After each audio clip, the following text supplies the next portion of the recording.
নমস্কার। আজকের ভিডিওটিতে আমরা শিব সাধনা নিয়ে আলোচনা করব। শিব সাধনা অর্থাৎ ইষ্ট দেবতার সাধনা। সর্বপ্রথম বুঝতে হবে সাধনা কথাটির অর্থ কি। সাধনা মানে হচ্ছে কোনো জিনিসকে সাধা, মানে সাধন দ্বারা তাকে সিদ্ধ করে নেওয়া। এইবারে বুঝতে হবে সিদ্ধির অর্থ কি। সিদ্ধির অর্থ হলো সে আপনার বশ্যতা স্বীকার করেছে। অতএব এইখানে আমি বলবো ইষ্টদেবকে সিদ্ধি করার মতো বা বশ্যতা স্বীকার করানোর মতো কোনো মন্ত্র নেই। ইউটিউবে আপনারা বিভিন্ন প্রকার শিব সাধনার মন্ত্র পেয়ে যাবেন, কিন্তু প্রয়োগ করার পরে দেখবেন সেগুলো ব্যর্থ হবে। তার কারণ হলো এটাই যে শিবকে বশ্যতা মানানোর মানব তো দূরের কথা, ভগবানদেরও বা দেবতাদেরও সামর্থ্য নেই। তাহলে আমি যে এতদিন ধরে শিবের উপাসনা করি, তাহলে কি প্রভু আমায় দর্শন দেবে না? অবশ্যই দেবে। শাস্ত্রে উল্লেখ আছে ভক্তাদীন ভগবান, অর্থাৎ ভগবান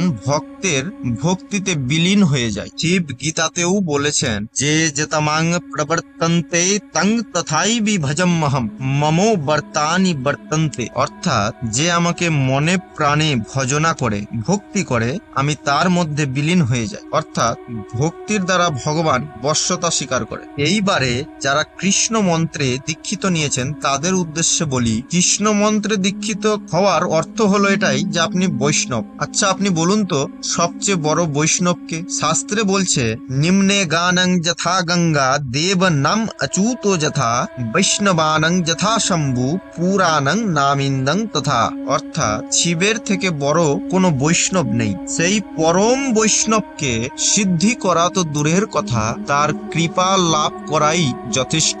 আপনারা একবার চিন্তন করে দেখুন যে কত কত মহাপুরুষ কাশীতে গিয়ে অঘোর পদ্ধতিতে শিবের উপাসনা করছেন, কয়জন পাচ্ছেন তার দর্শন? এমন হিমালয়, কৈলাস প্রভৃতি জায়গায় প্রচুর শিব ভক্তের দর্শন পাবেন। তাদের মধ্যে হয়তো কেউ কেউ বা ভক্তির দ্বারা তাকে আপন করে নিয়েছেন। অতএব সব কথার একটি কথা মূল, ভক্তির দ্বারাই ভগবান শিবকে সাধন করুন। তদুপরি যদি কারো একান্ত ইচ্ছা হয় যে না, আমি ভক্তি দিয়ে আর পাচ্ছি না, এবার আমি জোর করে তাকে টেনে নিয়ে আসবো, তার জন্য অচুক সাবরি মন্ত্র রয়েছে।